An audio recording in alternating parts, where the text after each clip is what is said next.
Welcome everybody to episode 186 of the You Can't Comp This NBA Trading Card Podcast. We are your hosts, Adam, Amy, and Russell Gibson. I'd lost track of the episode numbers there for a sec with the amount of emergency pods we were doing last week. I'll tell you what. And then because we did an extra emergency pod, it changed the order that we recorded it in. So it's all over the place. But don't worry, this week we're back to normal. Yeah. People who have extreme OCD, we apologize for what we did to you. But sorry, not sorry. Okay. It's the NBA. It's the NBA did it, really. Yeah. It's Adam Silver's fault if you wear a tinfoil hat. That's it. It's all for the future of the league. Speaking of the future of the league, shall we kick it off with some WNBA this week? Please.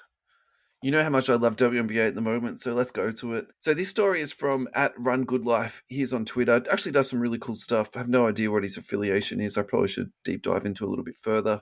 Basically, he just called everybody clowns, and the reason he called everyone clowns is because the entire allocation of Prism WNBA first off the line sold out at $2,200 a box. And for people at home in the land of Oz, that's around $3,500 a box. The exchange rate at the moment is effing horrendous. And yeah, so pretty bad. I think if you're doing a comp on this, you can say, well, that's actually far more expensive than what WNBA currently is sitting at the moment. And I think, from a practical standpoint, it just makes it almost impossible to break. I think in terms of, getting I'm very reluctant to say get your money back, but let's use the phrase getting some value out of it. Because I think that's what WNBA has been famous for the last few years is I feel like you go into the WNBA breaks, actually it's a bit of fun. You actually get a little bit of value back out of it. But I just think if you don't hit a massive Caitlin Clark, you've just spent $3,300, $3,500 on a box and got a sweet cup of coffee out of it. So it's really tough.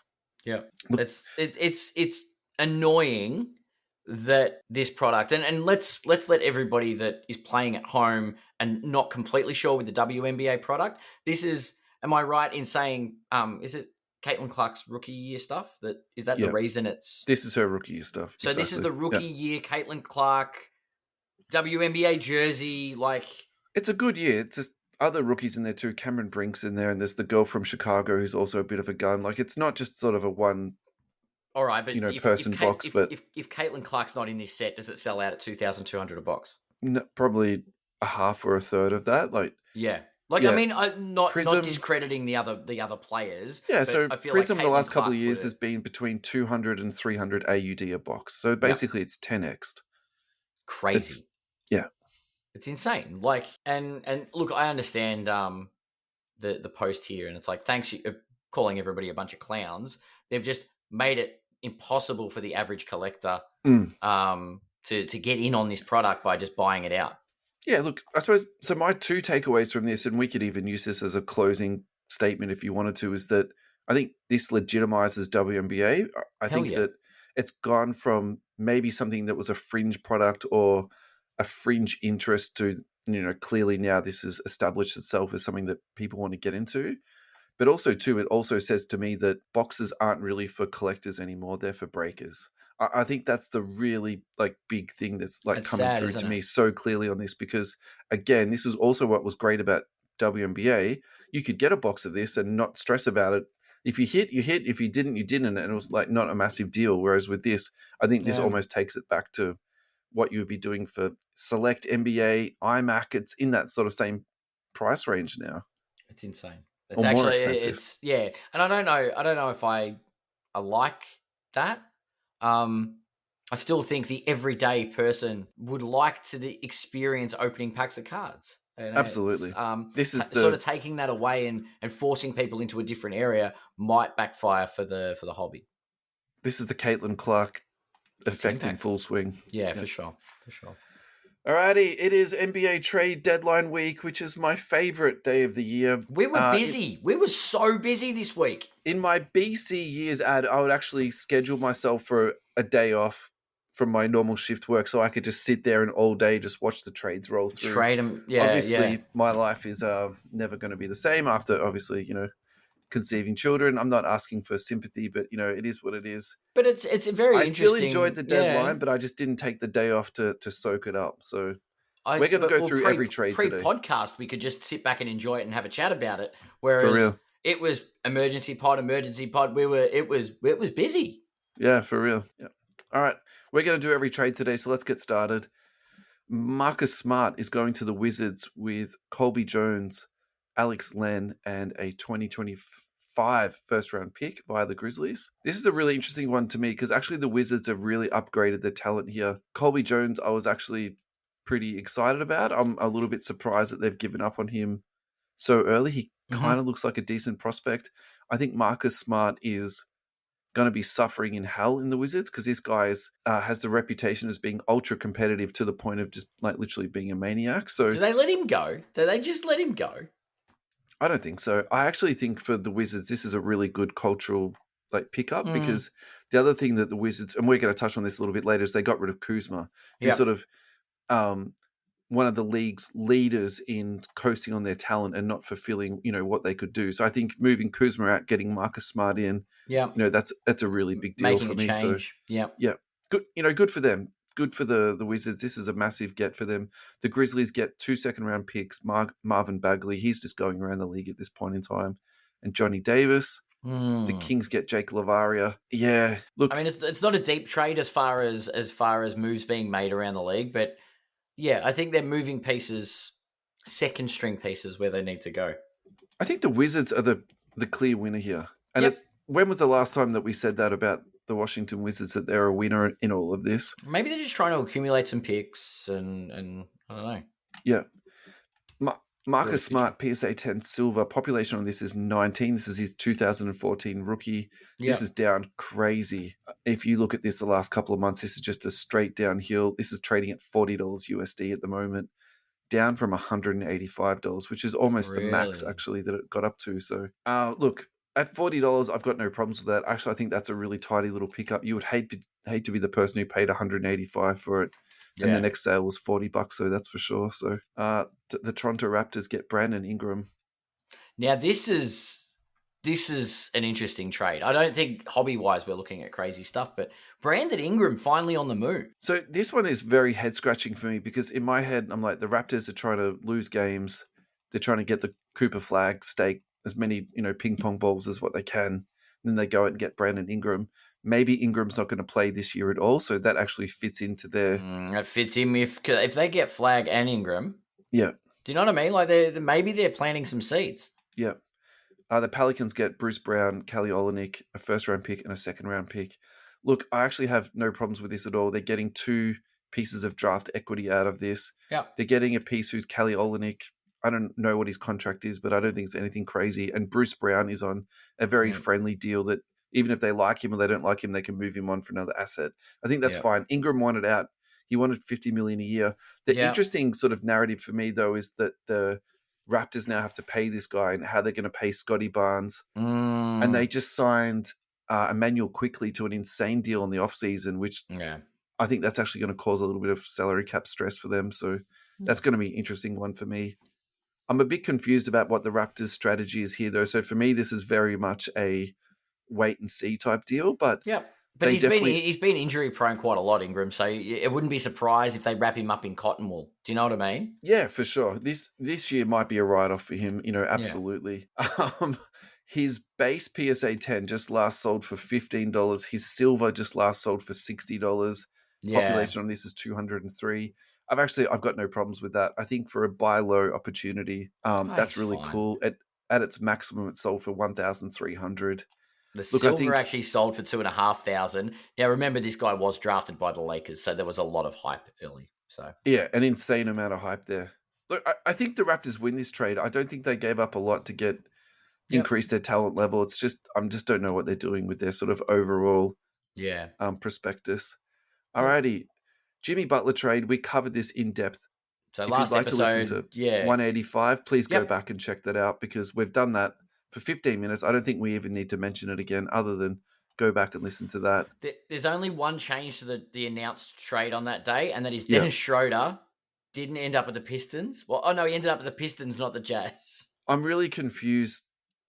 They're just trying to get Dennis Schroeder to every team in the NBA. Yeah, it's crazy, isn't it? Hey, maybe we should reread this because actually this trade is probably bigger than what we talked about the other day. It's a lot more complicated. Yeah, the Warriors get Butler, 2 second-round picks and cash. The Heat get Wiggins, Kyle Anderson, Davion Mitchell, a protected first.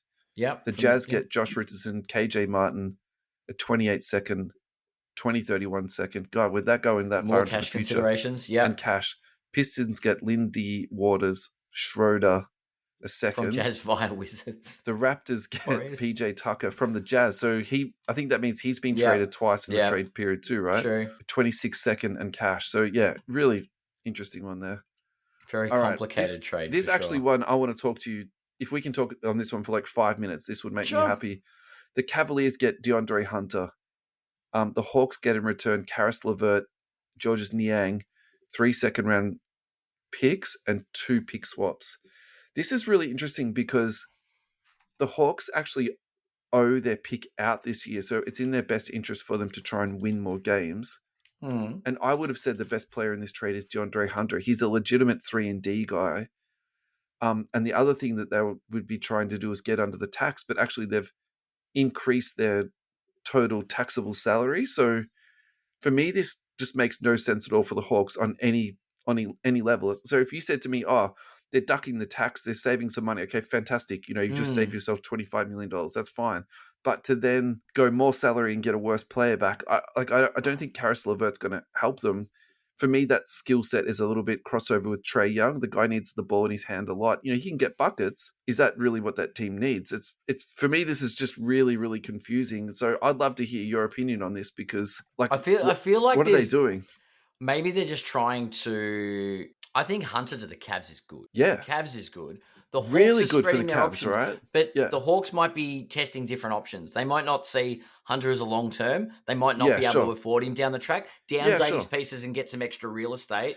Extra second picks, pick swaps. It gives them flexibility. Yeah, I think is what the Hawks are looking for, and they might be doubling down in different areas. So Hunter might be someone they really couldn't afford down the track and afford to offer something big.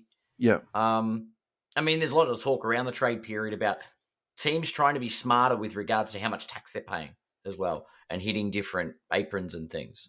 And look, maybe that's the Hawks' long-term plays. They're actually going to save money in the long term because Hunter is still under contract for 2 more years. Yeah, 21 million this year, 23 next year, 24.9. So basically 25 million next year. That is a lot of money. But at the same time, I actually think the Cavaliers have almost had a revolving door of people at the starting 3. Who is actually their starting 3? For me, Hunter is going to be their starting 3-man for the next at least 3 years. There's no reason in my mind he's not going to be their starting player. He'll be 27 this year, 28, 29 the next 2 years. That's NBA prime.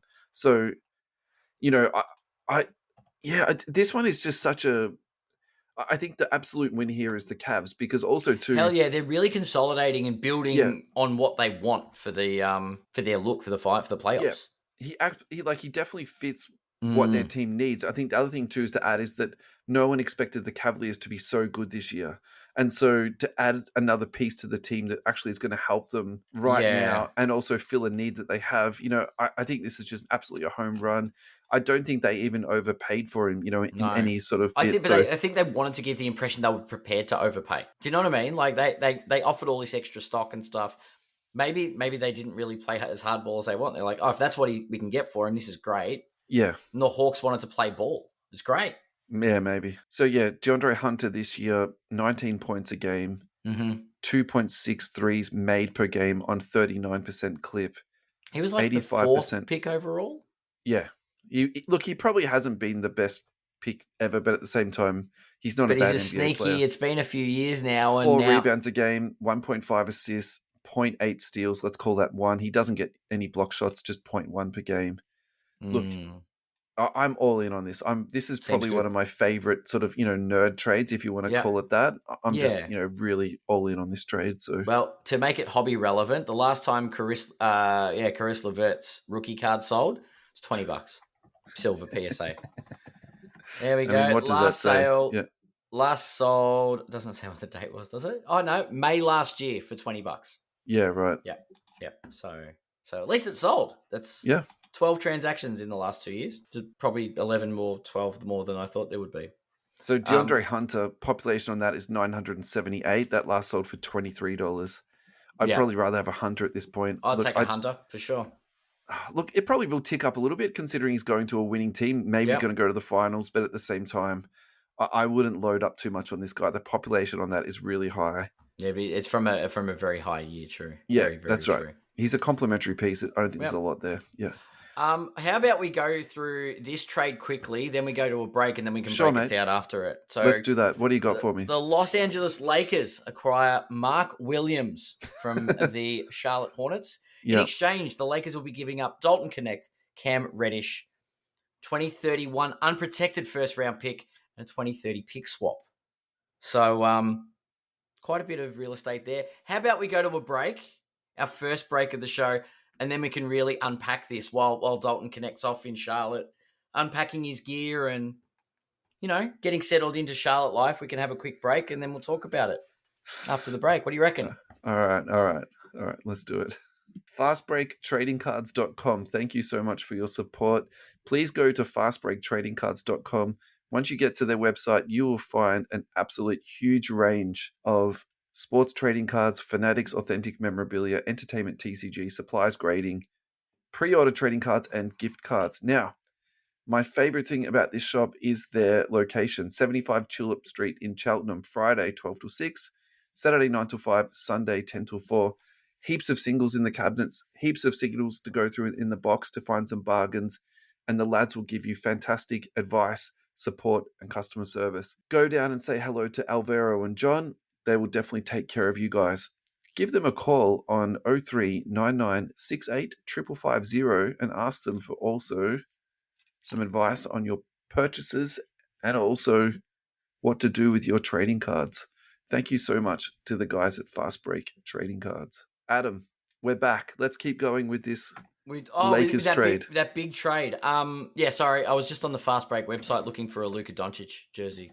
Anyway. In their Fanatics memorabilia, Unfortunately, I just got some news while we're on our break. It looks as if the Mark Williams didn't actually pass his fitness test. So Dalton Connect and Cam Reddish, hope you enjoyed your brief holiday.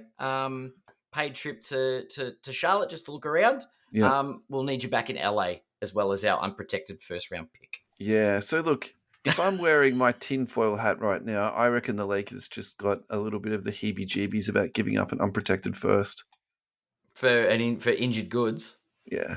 Well, the worry is his injury history, right? So maybe it was like he needs to putt. Maybe it sounds like the Lakers had it written into the contract that he had to be at a certain level, and there were too many undisclosed issues with the guy. So maybe. I find that a little bit ironic, really. They've just managed Anthony Davis for the last few years, so it's not like they can't tolerate a big guy who's got some injuries. Look, I'm sure that he is an injured guy and all the rest of it, but I would also say too, they paid a lot for this kid. Like, I think what they gave up for Mark Williams was an absolute overpay, and if they've worked out a way to get out of that, and maybe they're going to pick up a veteran big off the waiver wire. Well, Dwight Howard keeps tweeting out. Yeah. So look, Mo Bamba's going to be on the waiver wire. Daniel Theus is allegedly being released too this Daniel week. Like, I think those two guys, Bamba, are just as good as Mark Williams. I mean, look. Anyway, who knows? Shall we move on? We shall. I'm just glad that we've got the Lakers got their pick back and their new little draftee. It's good. Yeah. Good. Alrighty, so this is a bit of a long one too. It's a very complicated trade. You could say that the Bucks received Kyle Kuzma, Jericho Sims, 25 second and a 26 second. Second, yeah. The Wizards get Chris Middleton, AJ Johnson, a 2028 first round pick swap. Yep. Knicks get DeLon Wright, the rights to Hugo Besson and cash. The Spurs get Patrick Baldwin Jr. via the Wizards and cash consideration. So I think realistically here, the two main pieces that got moved was Chris Middleton and Kyle Kuzma. So why don't we talk about that? I think we should talk about Chris Middleton first, just in terms of NBA, the ladder, in terms of going from top to bottom. I think Middleton's a champion. He was a massive part of the Bucks winning their chip. And for me, this is a little bit of a sort of a a sad goodbye or the long kiss, good night, I suppose, in that sense. It's a bit like watching the Warriors the last few years just sort of deteriorate in front of our eyes. Yeah. Look, I think the issue with Chris Middleton has been his injuries the last couple of years. He's been very much unreliable. I think that's the best way to really summarize him. I mean, in saying that, he's actually been playing this year, but he just has been on a pretty severe sort of minutes restriction. So, yeah, it looks like the most minutes he's actually played this year is about 31 minutes. Is that it? Yeah, he's been on a minutes restriction. His health hasn't been great. All the talk with the Bucks has been wait until Middleton's back, and they have righted this season. Don't get me wrong, but I feel like they're so dependent on keeping him healthy that maybe it was time to sort of change direction. Yeah, look, maybe he's more washed than what I sort of have that image in my head of him. Like I sort of still remember him as the champion from a couple of years back. So yep, agreed. It's a bit of a tough one for me because I don't think he's a worse player than Kyle Kuzma. Yeah, but maybe Kuzma just stays healthier. Do you know what I mean? Like maybe they just need that consistency. Yeah, maybe he can give them 30 minutes a night instead of I'm actually surprised at his sold prices. Now, look, the Silver Prism hasn't sold for over a year, with the last sale being January 14th, 2024. The last sold price was $255. It was actually not a terrible price. But I thought I didn't think of as highly of him in the scheme of things, but yeah. Well, I would probably add two things to that. The population on it is extremely low. It's 29. 29, true. And then also, too, if you look at the all-time data, he's down 85%. So at one point, he was actually more than $2,000. So I think it depends, when you got on or off the Middleton train. Look, I think for me at 255, you could put that money towards something else that might someone have with a bit of potential to go up rather than down.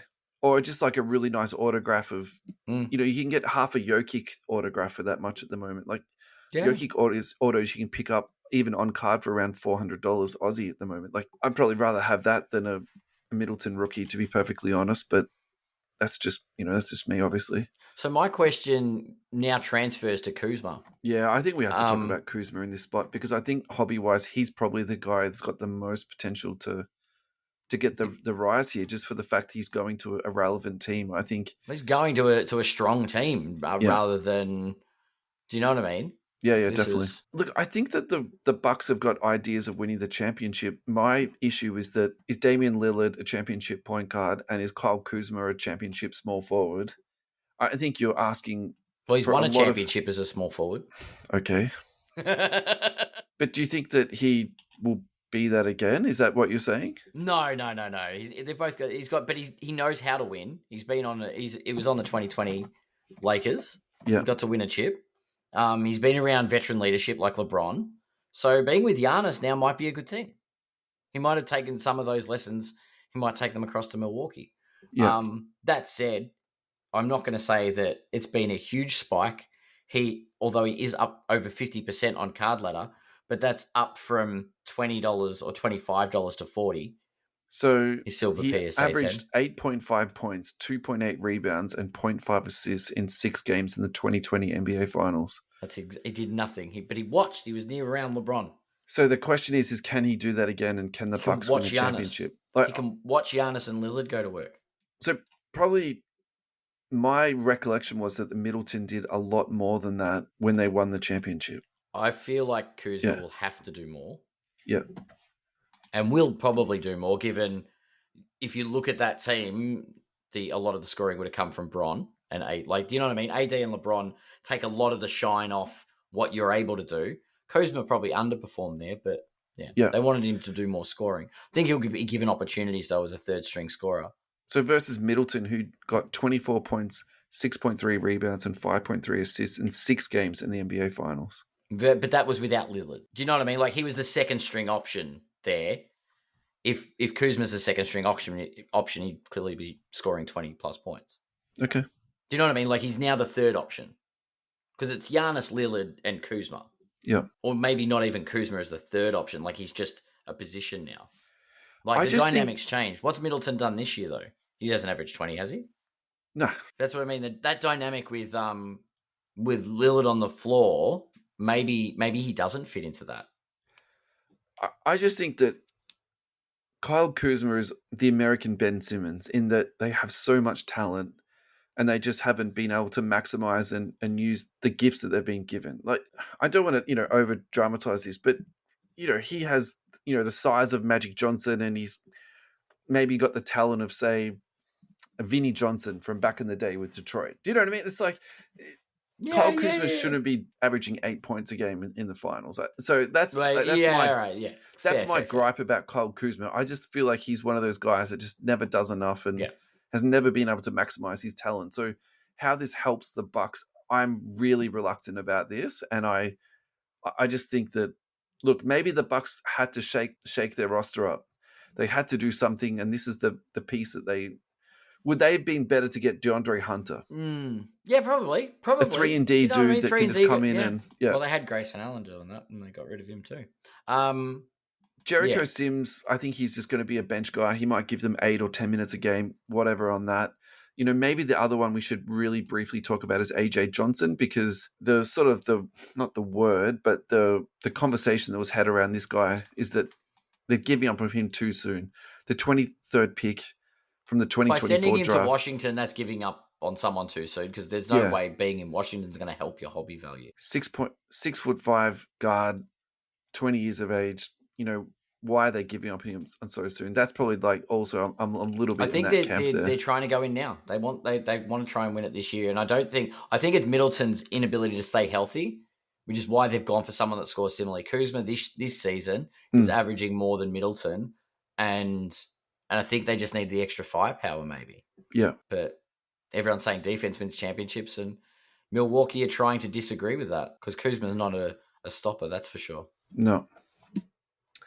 Clippers Hawks trade. Bojan Bogdanovic is going to the Clippers. The Hawks are getting Terrence Mann, Bones Highland, 25 second, 26 second, and a 27 second. So obviously, it's a pretty simple trade, isn't it? The Hawks are getting some future assets here. Bones Highland was released today. That's not in this press release, but I definitely know that that's what's happened. So basically, Terrence Mann and 3 seconds for Bogdan. Look, clearly to me, the Clippers are in win mode now. So they've picked up Bogdan, which I think is an upgrade over both Bones and also Terrence Mann. I like Terrence Mann, but Bogdanovic is like a serious competitor who can hit big game shots. I actually think he'll work really well with James Harden. I think defensively, those two together are going to be a bit of a problem, but offensively, they're going to be actually quite good together. Yep. And I probably also say too, this is a little bit of, okay, Bones Highland, you have a lot of talent. You're a crazy dude. You've got charisma, but you're almost a little bit too crazy to be in the NBA. So I kind of hope this is a bit of a wake-up call for him. So this is, his third stop in the league now, isn't it? Yeah. I kind of hope he gets his act together. He's a good... You'd like to hope so, wouldn't you? Yeah. Yeah. Speaking of people that you hope to get their act together, the Bucks are going to receive the Kevin Porter Jr., and in return, the Clippers will receive Marchon Beauchamp. So my take on this is that the Clippers getting back a professional scorer here. I think Beauchamp can put the ball in the hole. Yeah. Without all of the baggage that comes along with Kevin Porter Jr. And the Bucks are getting a wild card. Yeah, that's right. So the Bucks here, Porter could come off the bench one game in the playoffs or in the finals and get 30. Like, he has that much talent. Yeah, fair. He only has to do it one game in the playoffs, win them one game, win them one series, and the risk is absolutely worth it. So I actually like this trade a lot for the Bucks. I think in terms of them getting the most absolute talent, they've got that. I also think too that somehow the Bucks locker room is probably a bit more stable to handle someone like Kevin Porter Jr. And I think that's really important if you're bringing in a known knucklehead. Yeah. So I'll give this one A+ to the Bucks. I think that's a huge risk, but at the same time, very much worth taking. Yeah. I think now's a really good time to look at Kevin Porter Jr. stock too, because people put some money into this kid.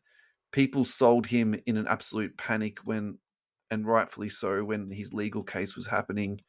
And then there was also a bit of buzz around this kid when he came back. And then there was a bit more people, buying Kevin Porter Jr. Kevin Porter Jr., yeah.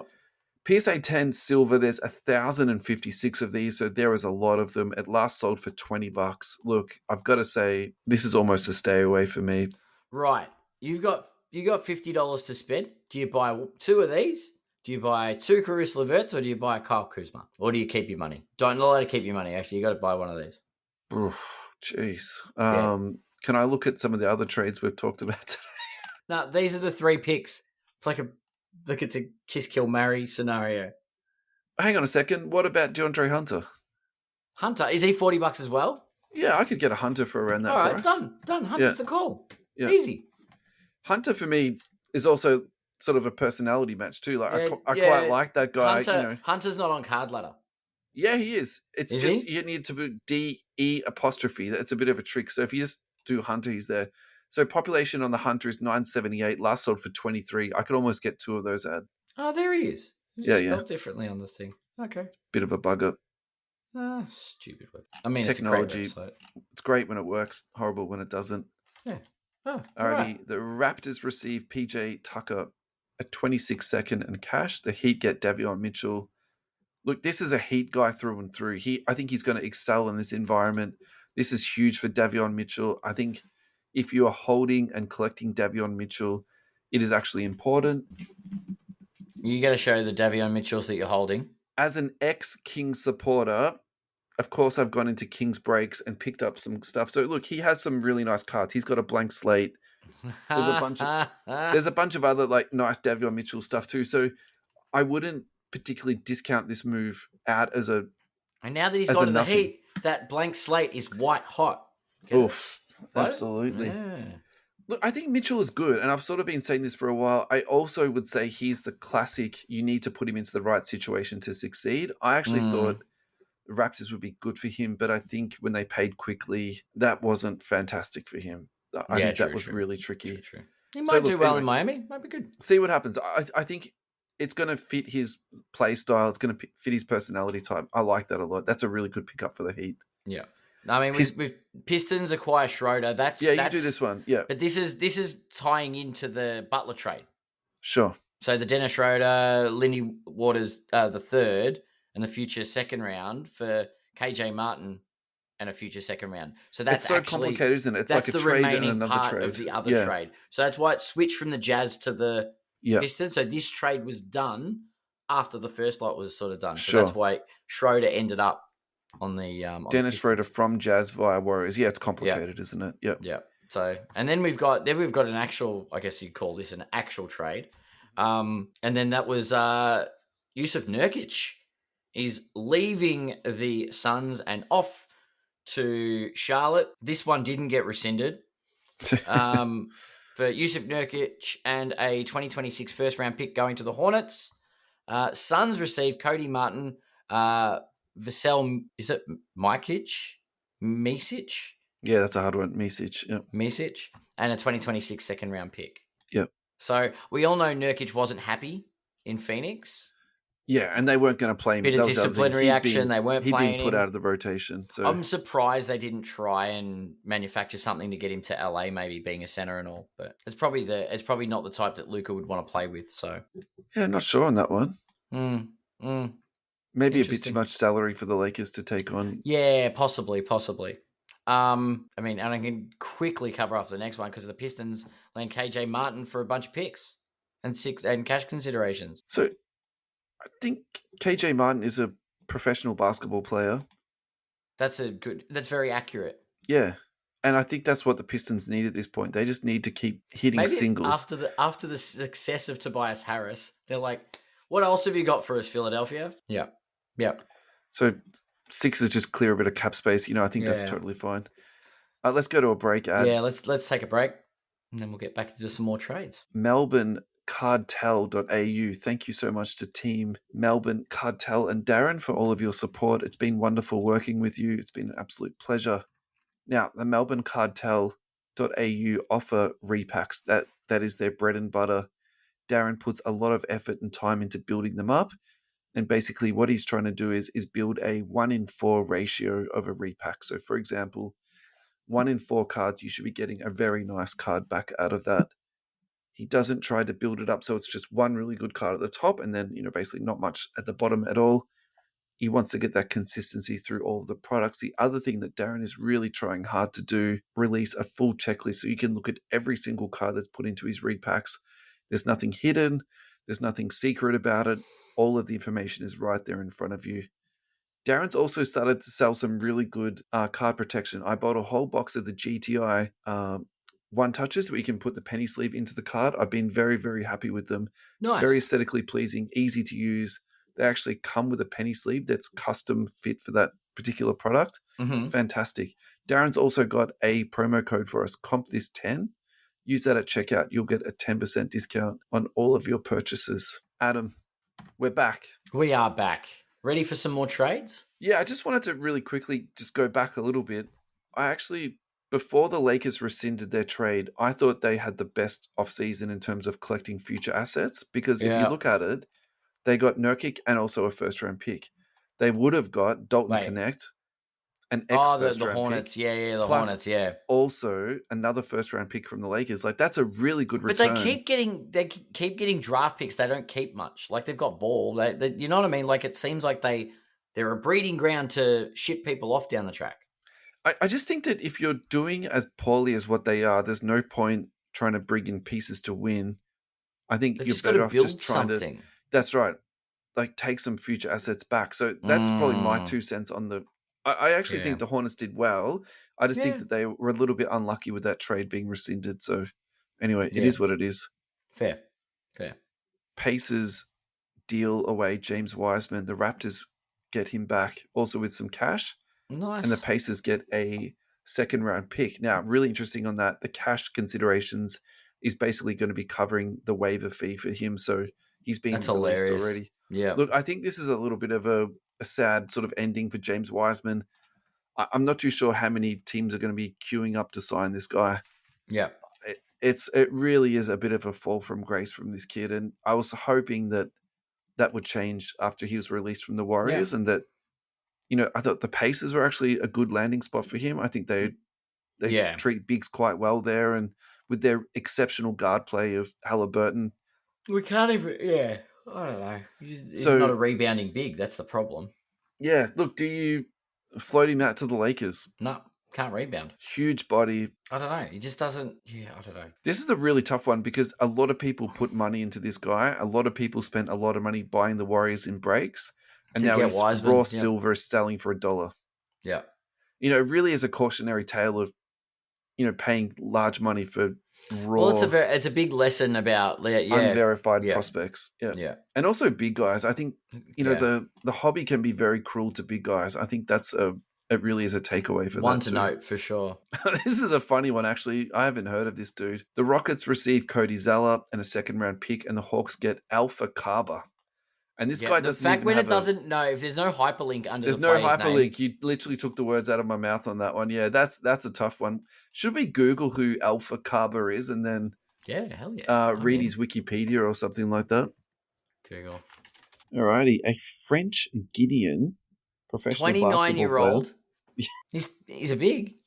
Yeah, he's a big guy. Originally drafted in 2016. Yep. There's not much about him. And then withdrew, put his name back into the draft for 2017, and he was the final pick in the draft by the Atlanta Hawks, and the Houston Rockets acquired his draft rights. Okay. Wow. Oh, well. You never know, he might make an appearance in the league yet. Yeah. A 30-year-old rookie. Strange days. It's kind of a cool story for him, though. If he gets a game, it'd be great. The Hawks just need. If they need a big guy. That's it. Alrighty. This one's a funny one for me, too. The Wizards get Reggie Jackson. I actually think Reggie Jackson's one of those guys that sneaky. He's a good, but just gets passed around like a bag of potato chips. Yeah, and the Wizards. I was going to say, oh my god, Jay Butler got traded. It's the wrong Jay Butler. Yeah, different one. Jared Butler. The Wizards get a first-round pick out of this. Again, this is what the Wizards need. They don't need to be doing. They don't want a bunch of crazy. They've traded a bunch of their second rounds to upgrade to a first round pick. I think that's very clever. Get first round picks in, get good veterans in. This is what the Wizards need. They're an absolute mess at the moment. Yeah. Jared Butler is a 3-and-D guy. He actually, I think, will help the 76ers. He's very much a Daryl Morey guy. I see that. I get that 100%. A 27 second, 28 second, and 2 second-round picks in 2030. Cool. I mean, yeah, Daryl Morey, extra again, chips. Just he chips. loves second-round picks, doesn't he? He just absolutely loves it. They're just playing with extra poker chips. They're like they sweeten deals with second-round picks. Yeah. The Houston Rockets received Jaden Springer, a 27 second, a 2030 second, and the Celtics get a 2031 second round pick back. So essentially this is just a salary dump for the Celtics. Yep. He was a 2021 first round pick 28. Look, the problem with the Celtics is they are absolutely loaded. You know, it's really is a blessing and a curse, I think, playing on the Celtics. You know, this kid actually could be good, and just that we'll never know, basically. Well, yeah, that's true. We're never going to know. Yeah. We never who won this trade? How much more do we break this down? I don't know. That's not a one to really break down. I think we go to the next one. Yeah. Yeah, sure. We could turn it into the Jaden Springer trade into an episode of Jerry Springer, but I don't think that's going to happen. No. We'll move to now Valanciunas. This is an interesting one. Your old team, the Sacramento Kings. What are you talking about? They're dead to me. They're your former team. Okay. Yeah. Dead and buried. They got to light the beam today. Receive Jonas Valanciunas, and the Wizards received, is it Sissoko? Yep.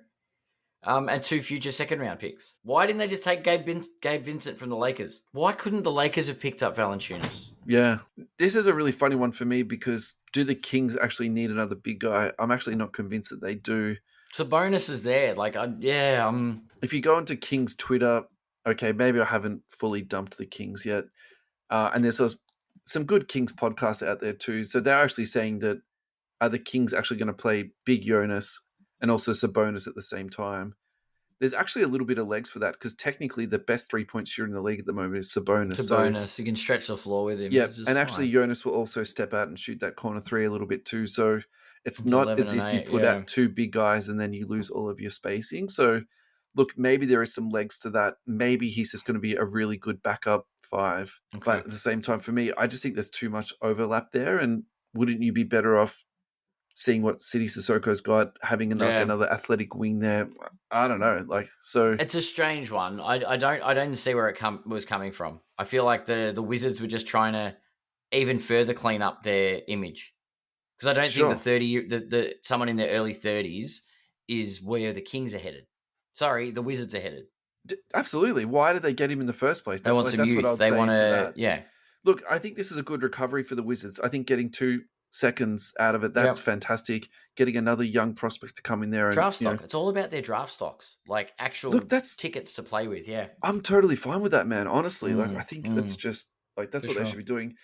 Maybe also the Kings didn't want the Lakers to get Jonas. Maybe they did it out of spite. I wouldn't put that past the Kings. Yeah, that's true. I mean, who knows? Yeah, no, that's true. Yeah, fair. The next one is we've talked about this earlier. Daniel Tice has been traded to the Thunder for cash considerations, and actually the Pelicans gave up Tice and a second round pick for these cash considerations. Yeah, and then the Thunder proceeded to waive Tice. So so actually, and that's been confirmed. I'm just reading that story now. Yeah. So the other way you could look at this is that the Thunder bought a second round pick. Yeah, they've just paid cash for a second round pick. Yeah, and that is very much a Thunder thing to do. They very much take people into cap space, blah, blah, blah, blah, do that. That's fine, yeah. And then this is probably the last one that we haven't talked about. And that was a reaction, I guess. The second move the Mavericks have made. First one was a little bigger, but the Mavs received Caleb Martin from the Sixers in exchange for Quentin Grimes and a 2025 second rounder. Yeah, and that was on the 4th of Feb. So yeah, an interesting one there. So all right, let's actually summarize this trade first, and then why don't we look a little bit big picture? So what's your sort of breakdown of this trade before we move big picture? I don't know why they were going into. I think they're trying to construct a very specific roster now. They're definitely into win now territory, and they're looking for those people with a little bit more experience. So Grimes is a bit young. I just think Caleb Martin fits what they want to do in Dallas. Yeah. They're actually trying to build a specific roster. I don't know how well that works, given Anthony Davis gets injured by imaginary stuff, if you've seen his debut. But yeah, I don't know. I feel like there's a plan in Dallas, and I don't know. Maybe there needs to be some kind of psych assessment. Yeah, so looking at 76ers Reddit is that actually these moves are for the future and it's clearing up. So now they've got $18 million of cap space for next year. Is that for the Sixers? Yeah, which looking at their cap sheet, I don't understand how that's going to work. I don't know. So, the Sixers. Yeah. Anyway. Yeah. Look, maybe they're going to do a Daryl Morey and pull off some insane move. Maybe. This is going to look like genius. But for me, this is looks like a step back. Yeah. And all of these moves seem to me actually just depleted their depth a little bit. I think Caleb Martin is an NBA pro. Why they're giving up on that? I think the Mavericks losing Luka Doncic do need to fill out their roster with a deeper roster to sort of somehow get some of that talent back that they've lost. And I think if you're also trading for a guy who's Anthony Davis, Luka's been injured this year, but I think, the running joke with Anthony Davis is he's injured more days than he's not. So you need someone to back him up. Look, I think Caleb Martin at a pinch can be the starting 4. He's probably a better suited 3, but, that's fine. Look, I think Mavericks... I don't see... Yeah, I think they're trying to plot some stuff out, but I don't know. The Mavericks win this trade, but at the same time... Why? Did we talk about Nico getting security? Not yet. I was going to say, given this is the last trade we haven't really reported in on, we could take a break now and then deep dive into the Mavericks a little bit, if you like. Yeah, sure. All right. So I'll just finish this off. I'll just say, look, I think the Mavs have won this trade now, but actually what we should probably be looking at is the bigger picture. Maybe the 76ers win the bigger picture trade because they carve out future cap space. Anyway. Yeah, spot on. Thank you to US Sports Cards Australia. Thank you so much to Ross and Adam, Ross and Michael, for all of your love and support over the years. For me, I really appreciate it. US Sports Cards Australia is a Australian-based card-selling platform. I think is the best way to really talk about what Ross is now doing. They've got breaks for wrestling, WWE, baseball, NHL, NFL. They do all the pop culture stuff too, but Ross has really been putting a lot of time and effort into building up his single sales categories, which is essentially a consignment service where you send all of your cards into Ross. He'll list them onto the page, sell them for you, and send you back the cash. Easy as that. Go to ussportscardsaustralia.com.au. If you do want to submit your cards to Ross for sale, click on the 3 little noodles on the left-hand side and click on Check Out My Cards Australia. There is a submission form for you to fill out. Ross is actively seeking people to submit cards to. Alrighty, Adam, we're back. How you doing, buddy? Are you ready for the home stretch? I'm ready for the home stretch. We've gone through a lot of trades tonight. It's been fun. This is my wheelhouse. This is a very active trade period, and I think there's a lot going on in the NBA. So the second half of the season is definitely going to be interesting. Next weekend is obviously All-Star weekend. I feel which is going to be awkward for a lot of teams. Yeah. But it's going to be a fun weekend and into the season, sure. Hornets swap picks with the Thunder. A 29 second round via the Suns is what the Hornets receive, and the Thunder get a 2030 conditional second round pick via the Nuggets. Okay, that one is way over my head. I'm just going to let that one go. Can we actually recap the Spurs Kings trade? Because this actually seems to be a bit more padded out than what we talked about the other day. Well, we were doing it on the emergency pod frequency. Yeah. Actually, before we do that, maybe I'll give a quick plug to the YouTube. I think we're 4 subscribers away from our milestone. Yeah, we're so close, Ad. It's so close, but those emergency pods were put up as VODs as well, where we broke all that down, live and in the moment. As we got 146. So it was we got 146. If you haven't subscribed to our YouTube channel yet, and you'd like to support the show, we would absolutely love it. If you jump onto YouTube, you don't have to click the bell for notifications, but hitting that subscribe button really shows your support for our show and the work we do and the content we make. And we're looking forward to giving away a box of cards. Yeah. So I just thought I'd shout that out. We're so close. Thank you, man. Some good engagement there on YouTube with people leaving comments. Shout out to Anthony Milne, who loves to throw in a comment here and there. And it's great to see the support on YouTube. Bit more than here and there. He's huge. All right, let's go back to the Fox trade. The Fox trade. Let's recap the Fox trade. Spurs get Fox, Jordan McLaughlin. The Kings get Zach LaVine, Sidi Sissoko, who's already been moved on, a 25 first via the Hornets, 27 first via the Spurs, a 2031 first via the Wolves, 25 second from the Bulls, a 28 second from the Nuggies, a 28 second from the Bulls. The Bulls get Zach Collins, Kevin Huerter, Trey Jones, and a first-round pick from the Spurs in 25. So look, wait. Spurs also received Russell Gibson as a supporter. That's right. And then go the Spurs, Kings go. gave up. Yeah, that's it. Look, it's not the best return for Zach LaVine, is it? Like only one first-round pick, particularly the Luka trade. It's really changed the landscape on what you should get back for a star player, hasn't it? Because then you sort of say, well, that's actually the same amount of draft equity as what the Mavs got back for Luka, or was that just gross negligence? Well, there's questions around that, but I think it's different to each circumstance and how bad the teams involved want it, what works for it, and the money, and I don't know. It's a bit crazy because I look at those picks and I'm like, are the Spurs picks going to be any good? The Spurs pick this year, I think, will be, if that's unprotected, that will be pretty decent. Okay, but now the Spurs are starting to push in to try and win. They're not going to be in the lottery anymore. I was actually going to say it'll be a lottery pick. I reckon the Spurs are trying to get in. So, yeah, it'll be... All right, let's take a quick look at the standings. So, in the West... at the moment, the Spurs aren't looking great. Thunder, Grizzlies, Nuggets, Lakers, Rockets. The Rockets have actually come down a little bit, but are still They're on a 7-game losing streak, aren't they? The Wolves have had a huge bounce back. So, the last 10 are 8-2. Clippers, Mavericks, Kings, Suns. Then the Warriors, and then the Spurs. So I think for the Spurs to leapfrog the Warriors, Suns, Kings, Mavericks, and Clippers, man, that's going to be tough. That's a huge ask. And they're still 4 games behind the Warriors. So that will be a decent pick, Ad. Let's just assume it's unprotected. Okay. So that's not a terrible pickup for the Bulls. Actually, that is redeeming in my mind. Okay. Yeah. I don't know. I'm interested, but it's interesting, especially with picks that are... I get worried when it talks about 2027 or 2031, or do you know what I mean? Like it's so far down the track, you don't know what the landscape of the league looks like, and you're literally rolling dice on these things. Oh, for sure. Yeah. Yeah, definitely. So the 28 second from the Nuggets and Bulls, who knows what it's going to be like. I mean, look, the 22nd from the Spurs, you're not counting on anything awesome coming back. Yeah.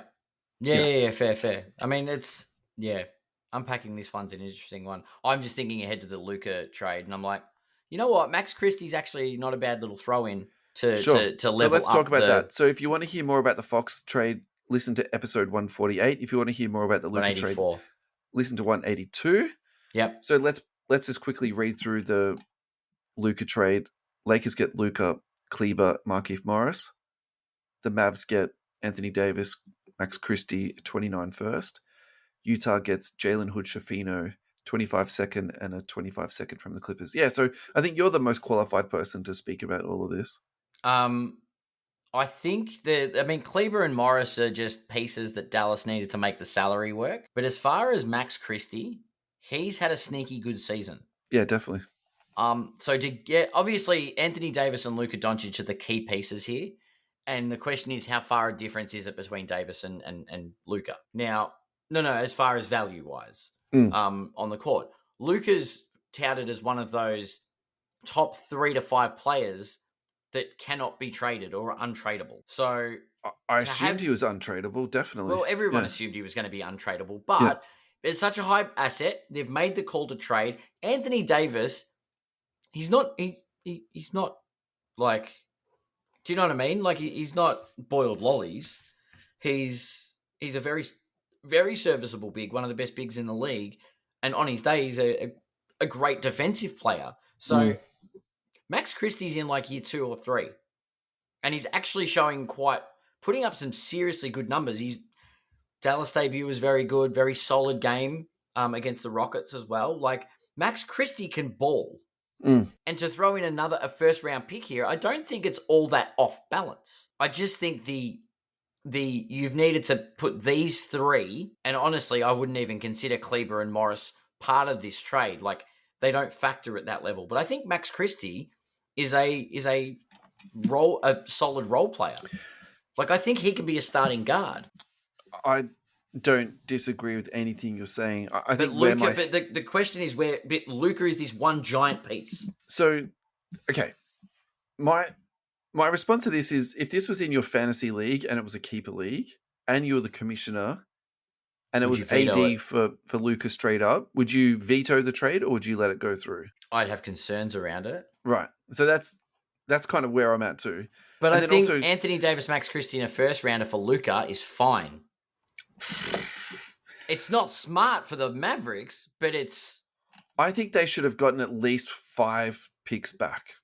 Like, look at what the Kings... Adam, look at what the Kings got back. The Lakers gave up 4 picks to get Davis. Look at what the Kings got back for Fox.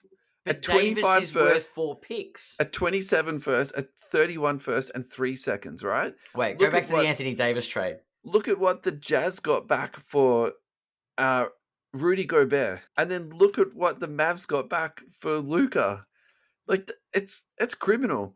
So Pelicans. I think the second thing I have to say to this is, what is this trade going to look like in 5 years? The argument could be made, Anthony Davis is washed up. All of his little injuries have caught up with him. He's not even in the league anymore. Right. I don't think he's that type of guy who lives and dies for basketball. But for context, yeah. What did the Lakers pay to get Anthony Davis? Lonzo Ball, Brandon Ingram, Josh Hart, and a number of picks. Yeah. So Anthony Davis comes with a giant price on his own. I'm saying Luka's is only a bit higher. Luka, you take Anthony Davis out the trade and I give 4 picks for him, sure. But you don't... Anthony Davis is already worth 3 or 4 first-round picks. Yeah. Same thing if you put Kevin Durant up. Say it's the Suns and not the Lakers. Yeah. Right? And it's Nurkic and whatever. Name a random low-value Suns player, and they go Kevin Durant and a first-round pick for Luka. Does that get vetoed? Anthony Davis is a top 10 to 15 player. He's not a 20 to 30. He's top 20. I don't have a problem with Anthony Davis per se. That's not what my issue is. My issue is that I just don't think they got enough future assets back for someone who's as young as what he is, right? Okay. Now this is a joke, but sometimes when jokes tell you the truth. So this is a guy called @Moneyball_Memes. And it's got Billy Bean sitting at the desk, and it's got that amazing stats, wizard. Have you seen Moneyball, right? Yeah. Billy, this is Luka Doncic. He's a top 5 player in the NBA, and he can be an all-time great. His defect is he gets a little bit chunky sometimes. This guy should cost us our entire roster and 10 firsts, but we can get him for just Anthony Davis. And I feel like this is the funniest NBA meme joke maybe of all time. And the reason why it's so funny, because it's true. Do you know what I mean? Like, it should have been AD plus 10 picks. Right. So if Anthony Davis is being traded to another team, what does he get in return? But that's what I'm saying. Everyone would be like, oh my God, they only got 4 first-round picks back for Anthony Davis? Yeah. That's insane. Like, I'm saying that AD's has his own value in picks. I'm not saying they did fleece the Mavericks. The Mavericks mucked this up so badly. Like, all they had to do was just... But I don't think it's 3 picks different. You had to orchestrate a different trade to get that to get it off OKC and get, say, their bucket of 15 picks, right? Yeah. Who do they give up to do that? Can you imagine if they somehow put Shea and Luka together? Imagine they'd gone, Chet's healthy, let's get rid of him. Yeah. Send him over. Chet and 20 picks. Yeah. I actually feel like the Mavericks without the quality player, that's when you get the more picks. And that's what most trades happen, is one superstar goes over in a bucket of eggs with some picks on it, go the other way. Yeah. Anthony Davis isn't an egg. You know what I mean? Like, he's fragile. I'll give it that. He's older and he's fragile. Yeah. So I think that's where my issue lies, is the age difference. So let's recap this in 5 years and see where we're standing, right? I think that's true. That's the thing, yeah. And I think this nonsense that the narrative that Nico is trying to portray is like, defense wins championships and, we're going to win the championship this year. Like, come on. Like, he's honestly, Nico was just playing games on 2K and thought, oh, you know what? I need Anthony Davis on my team. Traded for it. Don't know how he got it through because the game didn't even allow it. Yeah. Well, I'll see if I can get it done. But yeah, I don't doubt that the Lakers win this trade. I think now's the perfect time to also say to people that Nico has now hired a full-time security guard because he's been getting death threats. Death threats. That's insane. Yeah. People have been protesting outside the Mavericks thing. They've given up their season tickets. Rob Pelinka's not issuing any death threats. He's quite happy with the trade. Yeah, so ESPN, Tim McMahon actually said, look, lines have been crossed. And I think that's absolutely right. I think people should not be making death threats. Like, it's just basketball, guys. I accept you're upset, all that type of stuff, but geez. Enough of the death threats. They're protesting out the side of the I know. Oh, man, we've still got so many more trades to get through. All right, should we just read these off really quickly? You can read the ones that are before the Luka trade are just sort of, they've already happened. Okay, so you reckon that's it? Yeah, look, we can recap it quickly, like a brief clip. It like Tucker going to the Jazz. He's been waived, hasn't he? Yeah, he's already been traded again. Same as Mo Bamba. Like the Jazz are just helping people. Yeah, Nick Richards. Patty Mills is going to the Clippers. Patty Mills to the Hornets get Josh Okogie. Yep. The Lakers get Dorian Finney-Smith and Shake Milton. D'Angelo Russell goes to the net. Yeah, so we're going pretty far back in time. So that's pretty much that's the whole trade deadline, isn't it? Look, Adam, thank you for a fantastic episode. Thank you for letting me go through every single trade. This has been awesome. I was actually really looking for tonight's show just to do that. So thanks everyone for listening. Thank you to our Central Coast Radio listeners. We appreciate you. We do. And we'll see you all next week.